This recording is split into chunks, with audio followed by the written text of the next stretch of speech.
guys, are the arguments against a democracy. One could be that leaders keep changing because every 5 years elections happen. Sometimes they could lead to different parties or different leaders being elected, which can lead to an inconsistent thought process that is really not needed for a country, as the country always needs to go in one direction, forward, forward and forward. Another could be that democracy leads to delays, as a lot of people need to be consulted. Sometimes the third one could be sometimes leaders take a lot of time to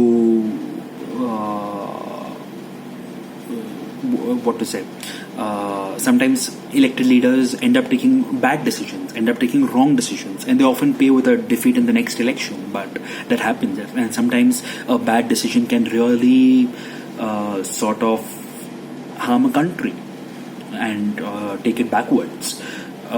So there are negatives for a democracy, some for real, some for perceived. Also, just one sec. Important point. In a democracy, since a democracy is always based on political competition, it breeds corruption. Yes, it does. Especially in the poorer sections of the country, the night prior to the elections, there is mandatory distribution of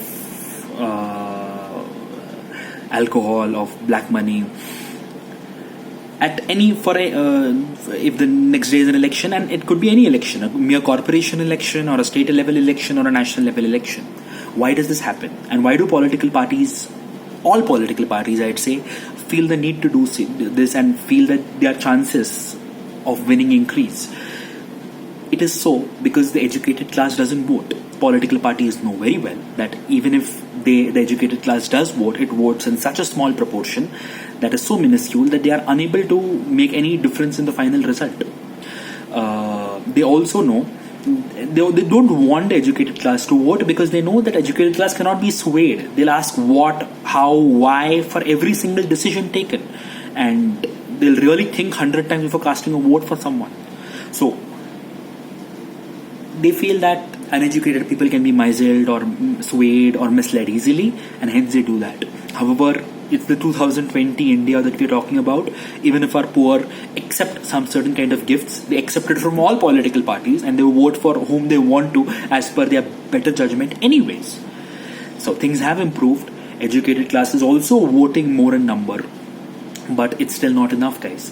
Recently in 2019, not the Lok Sabha, 6 months later in October, the Maharashtra State Assembly elections happened. Pune is supposedly Oxford of the East, but after what Pune did in October 2019, I do not really think we deserve to be called Oxford of the East.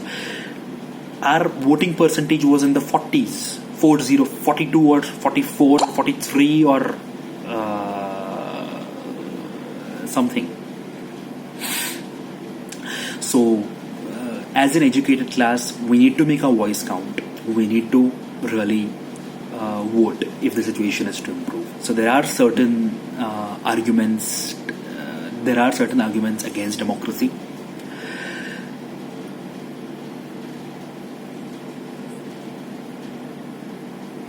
Let's try and understand the quote that no country is really a perfect democracy.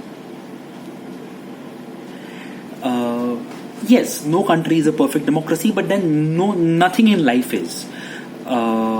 We've traveled a long way, but a democracy is always a evolving process. And what do we need to make our democracy stronger and stronger? We need to make our institutions stronger. What kind of institutions?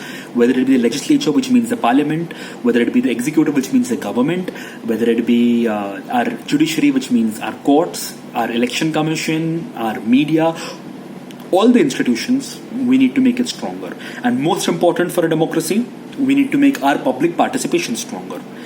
Some people actually get influenced, they actually, in the right way, they actually vote. And then they feel they have done it for the next 5 years. No, democracy, participative democracy is so important.